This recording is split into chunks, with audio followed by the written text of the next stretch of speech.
Hello and welcome to a new video. Thank you so much for tuning in.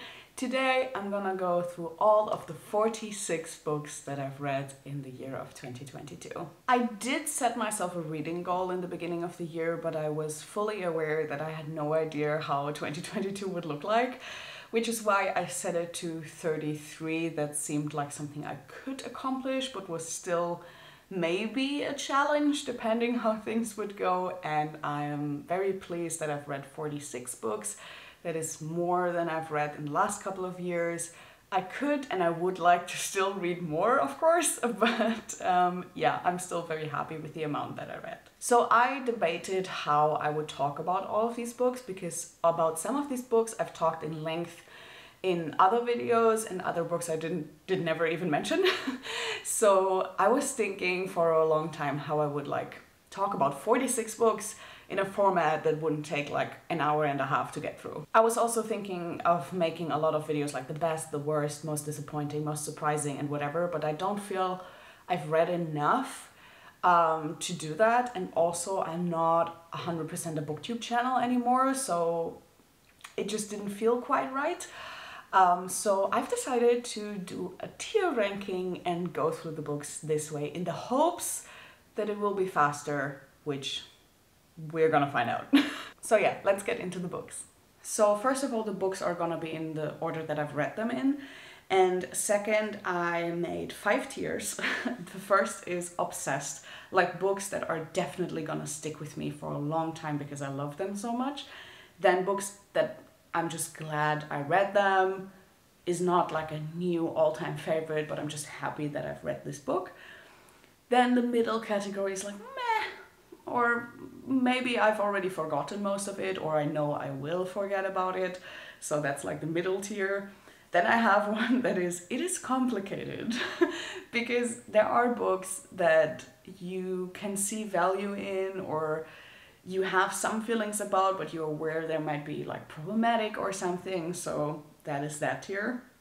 And then lastly, waste of my time. I don't think I need to explain that one. So the first book that I've read in 2022 is The Most Important Comic Book on Earth, which is an anthology of a bunch of comics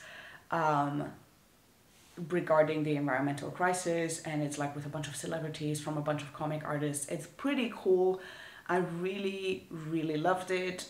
Full transparency, I volunteer for Rewriting Extinction, for the organization that has been doing this book, but I bought the book with my own money and I've read it on my own accord, and I really like it. I'm not sure if I would put it in the obsessed tier though. Maybe I'm just too close to the book. Maybe I'm just too connected to the whole thing. I'm just gonna leave it in glad I read it. The next one was a poetry collection called The Ocean, and yeah, I think I pulled it in the right tier already. I don't remember a single poem from this book. I remember it wasn't bad, but I didn't love it, and I don't remember any of it. Next up is Tiny Beautiful Things by Cheryl Strayed, which I picked up on a whim. Didn't expect anything at all from this book and absolutely loved it. It's basically a column that existed in real life where Cheryl Strayed, under the pseudonym Sugar, was giving advice to people who wrote her letters to like a newspaper or magazine. I'm not sure anymore. I read that in January. And her advice is just so heartfelt and full of her own stories. It is definitely a book that has impacted me a lot because it is so beautiful, because the advice is just so heartfelt and full of her own stories, and it's a great book, and I would love to have it on my shelf someday. It's definitely one of my favorites of the year, but right now I'm unsure if it would go into the obsessed category or into the glad I've read it category. I think for now I'm gonna put it in obsessed, but I might reevaluate that later. The next book is called You Matter, which is another poetry collection, which I actually really liked. It's not like something groundbreaking that changed my life, but I really enjoyed this collection, and yeah, I'm glad I read it. The same goes for Still Like an Artist, which I enjoyed. It was not the best book ever, but I liked it a lot and it gave me a lot of insight, so that was super interesting, but I'm not like crazy about it. The next one, ooh, She Who Became the Sun. Oh no. This book I had the highest hopes for. I thought this was gonna be a 5-star. I was so obsessed with the thought of the book and my expectations that I had. But the reality though, I really didn't like it. I did not enjoy the writing style, and just, no. It was so promising though. The potential was huge. I feel so bad to put it into waste of my time because, I mean, the cover alone is so beautiful. So should I just put it in? It's complicated. I feel so bad, but it was maybe one of my biggest disappointments. Not only maybe, it was one of my biggest disappointments of the year, because I really thought this was gonna be huge and one of my new favorite books of all time, and I really despised it, so I'm sorry. Next one is 50 Words for Snow, which is like a collection where the author talks about, 50 different words for snow from different cultures. And it's a cute book. I liked it, but it's again nothing groundbreaking. But I like these kind of things, you know, like hear different stories from different places, what different things mean in different languages and in different cultures. So I liked it. I'm glad that I read it. Love and Other Disasters. Okay, listen, I am not a romance reader. I do not pick up romance. It just doesn't appeal to me. I always need more story than just two people falling in love, having some issue, and then ultimately happy ending. I just need more. And I actually have no idea why I felt drawn to this book. But I did, and I loved it. I absolutely love this book. It's basically about a woman and a non-binary person, and they're in a baking show and fall in love. And it's spicy, and it's cozy, and it's awesome. And I think I originally rated it 4 stars, but to be 100% honest, I haven't stopped thinking about this book, despite it being a romance and me not being a romance person. But I just keep thinking about this book, and I've just seen that the author is coming out with a new book, and I might have pre-ordered that book. So I guess if I have to be honest with myself, it needs to go into the obsessed tier. Next book definitely can already go up here, and that is Braiding Sweetgrass, one of my absolute all-time favorite books by now. I've talked about this in the beginning of the year a billion times. I love this book. If you haven't read it and you're interested in plants, indigenous people, or just general life wisdom and beautiful writing, this is a book for you. I love this book. I need to get my hands on the special hardcover edition. It's so gorgeous, and it's one of the best books I've ever read. All These Wonders. This is a book with collections from real life. It is like a collection by The Moth, and that is like kind of like a stand-up poetry slam, but not really poetry. Like, people can go up to a stage and just tell a story from their real life. And this is like a collection of the best stories over the years. And it was really good. It was really good. Again, nothing that changed my life by any means, but I really enjoyed this book. Next up, The Winner's Curse. Oh boy, I am so over YA fantasy, and I kind of knew that, or I kind of know that, and still I pick them up all of the time because they're easy to read and because you just hear so much buzz about them all of the time. And The Winner's Curse was no different. I heard so many people that are also not super deep into YA fantasy talk about how awesome this book is. And I read it, and I really didn't like it. I thought it was just like every other YA fantasy, and like the whole slave power dynamic stuff that was going on just made me very uncomfortable. I really didn't like it, I'm sorry. So the next book was Walking. This is like a little philosophical kind of book. I read it as a German audiobook. I've read another book by the author before called Silence, which I adored. I was obsessed with that one. The one about walking was good. it wasn't awesome. Like, I am forgetting things already, which, should it go into the forgettable tier?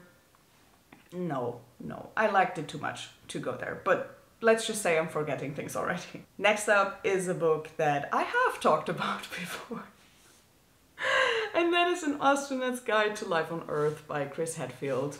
This was a book that was on my 2022 TBR, like yearly TBR. And I said that I really needed to read this because I had this book for so many years on my shelf and I never picked it up. Yeah, thank God I didn't, because the book was awful. I buddy read this with Anja from Well Traveled Books. I leave her channel link down below, and we had similar opinions, but I didn't even manage to finish this book because I was just so disappointed. It was like, I had so many hopes for this book because I like Chris Hadfield, I love space, but this book was just one big monologue of some white privileged dude that thinks that after he's been to space, you know, and all that kind of stuff, that he now has an appreciation for Earth and he's picking up litter from the street and that makes him an environmentalist. And it's like, no. Like, you are so smart in so many ways. Why are you so blind on that one? And it was just not what I expected. It was a waste of my time. I'm sorry. Gifts of Imperfection by Brené Brown. I read this also in German, I think also as an audiobook. And I don't remember anything at all. So forgettable tier it is. This one does not have an English translation as of yet. It's Couchsurfing in Saudi Arabia by Stefan Ort. His other couchsurfing books have been translated, so I guess this one might get translated at some point. I have read every single one of those couchsurfing books by the author. I really enjoy them. They're a lot of fun for me. And again, like, I just love to get glimpses into other cultures, even though I'm fully aware that that doesn't mean that's the full culture and the full picture. But I just love these little like slice of life things from other cultures and other countries. And those books provide exactly that. However, I feel like in this book, more than in any of the other books that he published, it really shone through that at the end of the day, he is a white man from Europe, and that there are gonna be a lot of perspectives and insights missing, and he acknowledges that, but it's still missing. And I would have loved, especially in this one about Saudi Arabia, I would have loved to have more female perspective, and I understand why he wasn't able to provide that, but I was still missing them. So it wouldn't go into the obsessed tier for sure, because I was just missing that part. Next up is a book that has never been translated and will never be translated. It's a super, super old book that was published decades before I was born. So it's like this story from a woman who used to be successful, and then she decided to move into the Ticino region in Switzerland, close to Italy, and buy a bunch of ruins in the middle of nature and restore them. And like, this is the first book in a bunch of like tiny books where she's just telling her story. And for me, that whole region is very special to me out of very personal reasons. And also, of course, like the journey of giving up your old life, buying old houses, renovating old houses in the middle of nature. Like, of course, that's appealing to me. However, the book was published so long ago that you can literally tell that the publishing industry was working very, very differently back then. So it wasn't super awesome, it wasn't groundbreaking, but I will definitely be continuing with the other books. Next up, Record of a Spaceborne Few by Becky Chambers. I love Becky Chambers, and this was no exception. However, I feel like this was definitely the weakest of her Wayfarer books that I have read. So I'm glad that I've read it. I had a great time. I really loved it, but it's definitely the weakest of the bunch. Now we have the first complicated book, The Priestess of the White by TRUDI CANAVAN. I think I've talked about this already as well. I am reading the German versions because I have all of the TRUDI CANAVAN books in German. And I've read this specific trilogy when I was, I think 16, 17, and I read all 3 800-page books in 1 week, and I don't remember anything because I just read them so fast. And so I've decided to reread them. And I started with this book while I had Corona and I couldn't do anything else, and I read it. And I do enjoy her books. I really like her writing style, the flow of the stories, the concepts. However, in this book, there is like this weird thing that the good people are white and the bad people are black, and the good people wear white and the bad people wear black, and the good people use white magic, and you get the idea. So it's complicated because already in her newest series that she published in the last couple of years, I noticed that she was including more diversity, but there was a lot missing. Like there was so much opportunity to have more diversity in all different kinds of directions, and she just didn't take them. And because that newest series is about like, you know, parallel universes and that kind of stuff. So that had a lot of potential that was completely missed.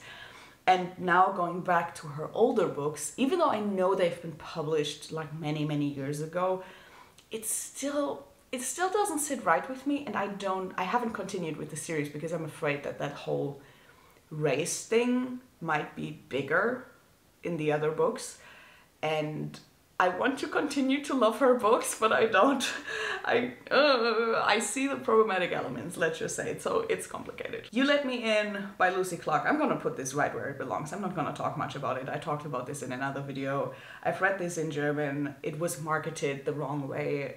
The German edition was marketed as a novel, not as a thriller, and it was just bad.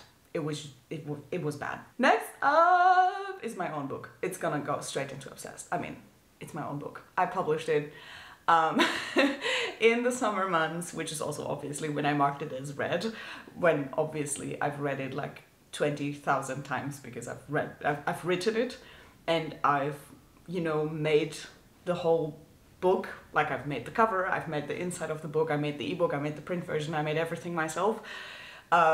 So yeah, I've read this book a lot. And I'm just so proud of it. So yeah, it's my own book. Of course it's gonna go into Obsessed. Next up, Solomon Blue. This is a book that again doesn't have an English translation. This is by a travel writer, travel journalist, who I have read a book before about the sea nomads in Indonesia, which I loved. I love that book. And this one is about specific, I don't know if you can say tribe, or just ethnic group in Papua New Guinea that builds specific boats. And she is obsessed with these types of sailing boats that they build and the culture behind it. So she moves to their island and is building one of those boats with them. And it's a very slow book, and at times a bit boring because there's just a lot of descriptions of her doing nothing, or you know, not much happening, or just the boat. But like I just enjoy her writing style so much. And again, it's like one of those things where you get like a tiny glimpse into someone else's culture, and I just enjoy that very much. So I'm very glad I read it. Will I reread it? Probably not. The Secret Network of Nature. Oops, let me put that here. The Secret Network of Nature by Peter Wohlleben. This is another book I think I've talked about before. I have read The Hidden Life of Trees by the author, absolutely loved that one, and this was my next book by him. I did enjoy this, however, I think it is marketed the wrong way because it talks about like, oh, like the network between all nature. But it's not really all nature, it's just the secret network of nature in a forest. Like it's very forest heavy, which was to be expected since Peter Wohlleben is a forest expert. I read this in German, by the way, as well, because the author is German. But yeah, I really liked it. I just feel like it's wrongly marketed. Next up, Elder Race. Oof. Yeah, I think I pulled it in the right tier, actually. I do see the appeal of the book. I do see why people really like it. But it just wasn't for me. It was very much meh for me. Like, I liked it, but at the same time, I kind of didn't. So, yeah, meh. Write Naked. This is a non-fiction book with writing advice for authors, specifically romance authors. And I did gain a lot from the book. Like, I thought it was very interesting. I thought it gave a lot of insight. But again, I just had so many moments where I was thinking like, girl, your privilege is showing. And I just, while there is nothing wrong with having privilege and whatever, it's just when people state things matter-of-factly that are just not accessible for everyone and are just, you know, a matter of privilege. I don't know. And I was also missing a bit more diversity in terms of like romance and sexuality and that kind of stuff in the topics. So yeah, it's complicated, I guess. I did enjoy it and I did get a lot out of it, but at the same time, I wouldn't necessarily recommend it. Next up, Body Positive Power by none other than Megan Jane Crabbe, who is very known on the internet. And this book was one of those books that I wanted to read for years and I never picked them up because I was intimidated, but I'm so glad that I finally did. Is it a perfect book? Absolutely not. It's very much a rage manifest against the diet industry. So be aware, this is not a positive, happy-go-lucky, like, oh my God, like your body is so awesome. Like she says that too, that's a part of it too. But it's mostly just really rage against the diet industry and what it is doing to our mental health and to our physical health. But I think this book is incredibly important and I'm so glad that I've read it. And I haven't stopped thinking about it, so it's going into the obsessed tier. Next up is Aurora Burning. I've talked about these books before. I enjoy them. This whole series, I enjoy it. I later in the year read the third book as well. And I've enjoyed this, but it's nothing that will stick with me. It's just entertainment, so it's going to the meh category, but like a good meh, if that makes sense. 7 Days in June. This is another romance book. I've read 3 romance books this year, which is 3 more than I usually read, so. But yeah, 7 Days in June is another romance book, and I really, really love this because it was very, very dark. I think this book will definitely stick with me. I don't think I would say I'm obsessed with it. So I think I'm gonna put it here into the glad that I've read it category. Because I've really enjoyed the book and it is sticking with me. And I think I would pick up something else by the author, but I'm not like crazy obsessed with it, I guess. Next up, oh God, this breaks my heart. Nikita Gill, Where Hope Comes From. Nikita Gill is my favorite poet and poetry author out there. And I've loved every single thing that I've read by her. But this specific collection very much focuses on 2020 and what happened at the time. And I found it very boring and repetitive. So it's going into the meh category because I still love her and I still loved a lot of the poems, but it was by far the weakest one of the bunch. Next one is The Snow Leopard by Sylvian Tessin. I listened to this as a German audiobook and I don't remember anything either. Like it is like, it's again like a very slow book where he goes on an expedition to see a snow leopard. And while that is fascinating and beautiful and I like his writing style, it's just really boring. Next up, probably my favorite book of the entire year, What My Bones Know. It's going straight into the obsessed tier up here because this book was everything. This book changed my life. I cannot recommend this enough to you guys. It's awesome. It's beautiful. It's, again, I think my favorite book of the year. Next up, another favorite book of the year, going also straight into the obsessed category, The Priory of the Orange Tree. I adore this book. It's so awesome. I didn't remember the feeling of how much I love it to sink my teeth into a very chunky fantasy book, and this book gave that to me. And the sequel, which is not actually a sequel because the books are standalones, but like the next book within this world is gonna be my only exception for the next couple of months and the next year in terms of book buying. I'm gonna buy that book as soon as it comes out because I need to get back into this world. The Nature of Witches. This is a young adult fantasy book, which has an incredibly beautiful cover. And it says that it is about, you know, climate change and that kind of stuff. And it's witchy and about nature and witches who can control nature and the weather and that kind of stuff. And the premise is so good and so interesting, but the execution. I didn't want to read about that unnecessary romance, and it was just so...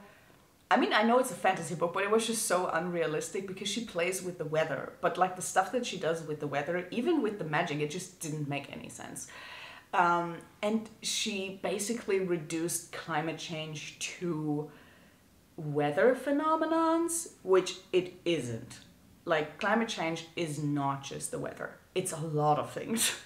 And the book doesn't really acknowledge it. And what bugged me the most was that it was basically the witches that control the weather and the humans that F up the climate. And that was never really addressed. That whole issue that like humans just do whatever the hell they want and witches are there to fix it. But they can't anymore because the damage is so severe. And like there was just no deeper discussion of how to do better as humans.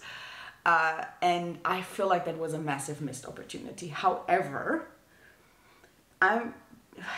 for me personally, it might have been a waste of my time, but I do see that it might lead younger readers more towards climate change or get more interested in it. And I don't know, I see it could have value, so I want to leave it in. It is complicated because I think it could have value, but for me personally, I was just so disappointed. Next up, I read Dripping by Catherine Storm. This is a short little sapphic, steamy romance. Again, what's going on with me? Romance. And this is like Mamma Mia inspired, of two women who have been married for a long time. And they live on this Greek island and have like a little bed and breakfast situation there. And their marriage is a bit crumbling and they kind of have to fix it. And it's cute, it's very cute, and I'm glad I've read it. Next up, Rewired Life. This is a non-fiction book / memoir about a woman who talks about endometriosis and her journey of finding healing. If you didn't know, endometriosis is a chronic illness of the uterus and it can be very painful. It's a very individual disease, like it looks different for everybody that has it, kind of. And there is no real cure, and doctors will give you all kinds of hormones or hardcore medicines or put you under a lot of operations, but in the end barely anybody knows what actually helps, because again, it's a very individual disease. And I was diagnosed with endometriosis in 2021. And so that has been a very rough, long journey for me since. But yeah, this book was one of my first attempts to finally accept that I have a chronic illness. And it's going straight into it is complicated because it is a very valuable book. But again, it's just like Right Naked. It's like your privilege is showing. Basically what she says is that only alternative medicine can heal endometriosis, and she's going to like so many therapies of different alternative doctors and spends like thousands of dollars each month. And it's like, how are other people gonna afford that? And like there was like even that was, I think, the part that broke it for me, because I really found the book valuable, but there was like a part towards the end where she's like, oh yeah, like it's very expensive. And like, I get it when finances are very difficult. Like, I totally understand you. I sympathize with you. We had that too, because we really wanted that fancy new car. But because of my disease, we couldn't buy it, you know, like, so it was so difficult because we couldn't buy that car that we really wanted. And then we just, you know, we just stopped drinking so much coffee, and then we could afford things. And it was like, you are so detached from reality. And as someone who lives in a place that even if I had the financial means to back up all this therapy, like it's also so time intensive, like I don't have access to that where I live. And like she doesn't acknowledge that at all, that there might be people out there that just don't have access to that. Of course, it's just her story and I acknowledge that, but it was a bit exhausting at times to read. Next up, Cytonic, third book in the Star Sight series by Brandon Sanderson. I really enjoy these. I really love them. I understand the critiques that they get from other people, but I just really, really enjoy them. So glad that I've read it. Next up, another favorite. I had such strong favorites this year. I had a lot of disappointments too, but Legends and Lattes. I'm usually not someone that is in favor of hyped books. But this book deserves all the hype it gets. It's awesome. It's amazing. It's such a happy book. It feels like a hug. It feels like someone really tightly and warmly hugging you, and that's so awesome. All We Can Save. Yeah, oops, sorry. All We Can Save. Yeah, definitely glad that I've read it. I've talked about this in length in my CANAVAN vlog. I'm not gonna get into it now. If you want to have more opinions, I will leave it linked. But yeah, glad that I've read it, but I had issues with it. Books and Islands by Louise Erdrich goes into that category as well. Again, I talked about this in the CANAVAN blog. Not gonna say much about it. It's by an Indigenous author. It's beautiful. It's short. Will I remember it as a favorite book of all times? No. Am I super happy that I've spent time reading it? Yes. The Ice by Lalina Powell. I'm just not gonna even say anything, because again, I've talked about it in length in the CANAVAN videos, but it was definitely a waste of my time. Next up, Aurora's End. Just like the second part of that series, it's like meh. Like, I like them, but meh. Next up, we have another complicated book, and that is, I don't know if it has an English, I don't think it has an English translation. This is by Varis Diri, and I don't know how known she is outside of Germany. I know in Germany she is quite well known. She is basically a woman who comes from Somalia. Will confirm on the screen if my memory is correct. So she basically had to go through genital mutilation, I think is the English term. Like they cut off her genitals. It's like a cultural practice in some parts of the country. And it's very brutal and very gruesome. And she has been an activist against it and has been writing books about this. And I've read those books since I was a child, which, yes, is traumatizing as a little teenage girl to read that. So I admire her like a lot. And this book is just like a short, basically written conversation with her mother. It's like a letter or multiple letters to her mother and just the story of her relationship with her mother.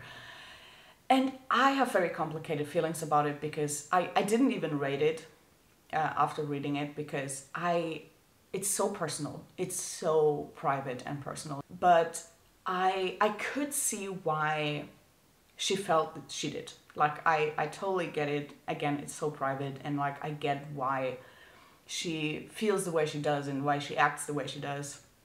Even on both sides. Like, I get it, but I just think, I don't know, like I got so mad at her mother on her behalf.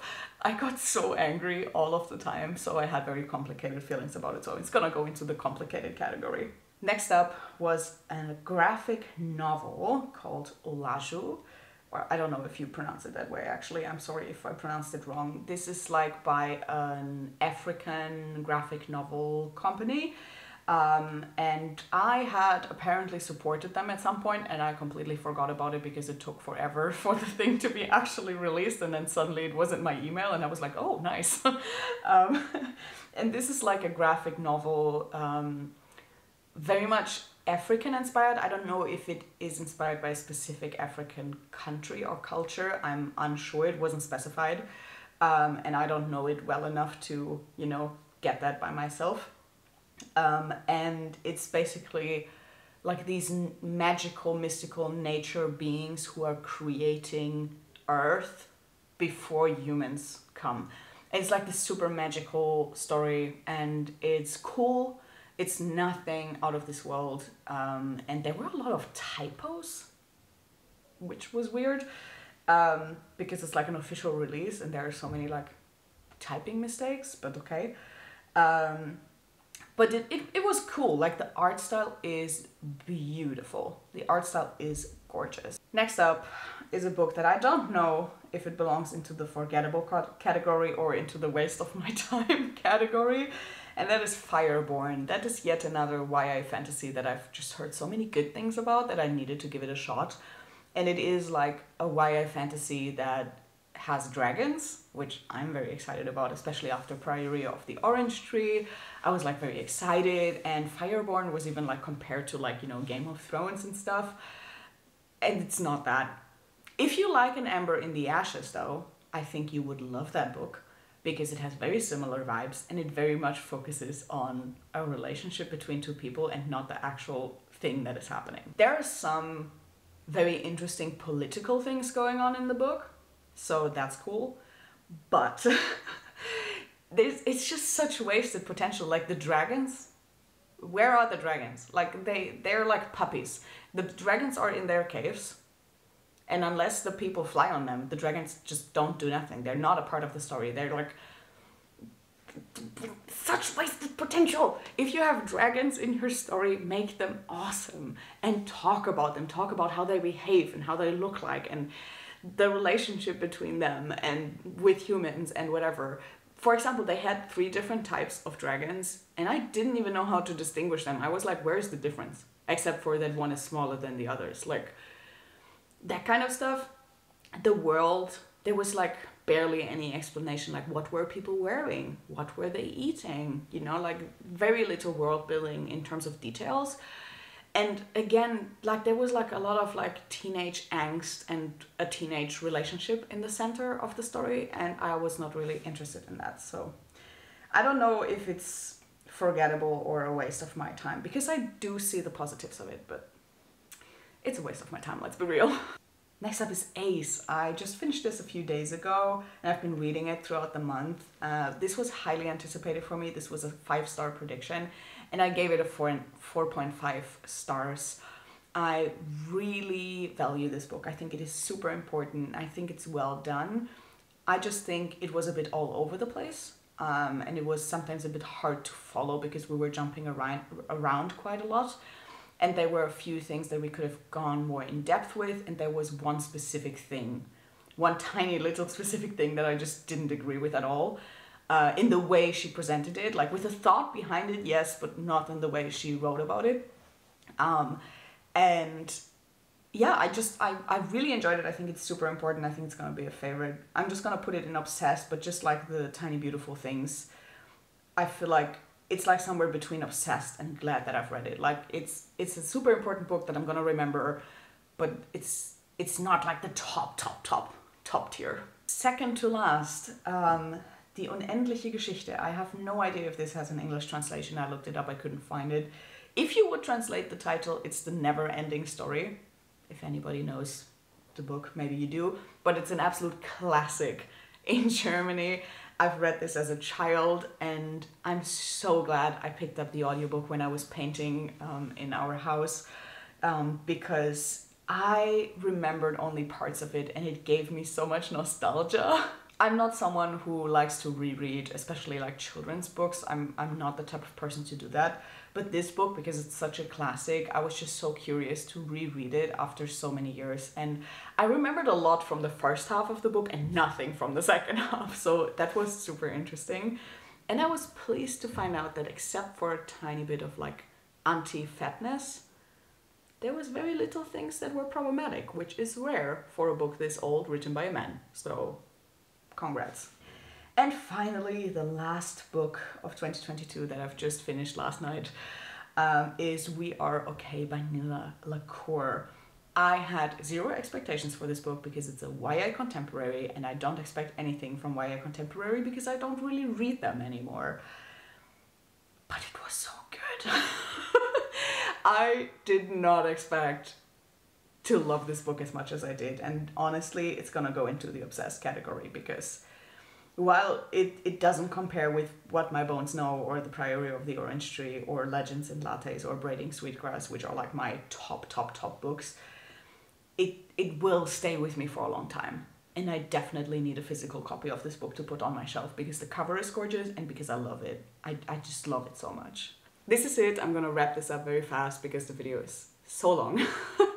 Thank you so much for listening. I hope you had a fantastic start into the new year, and I see you in my next video. Bye!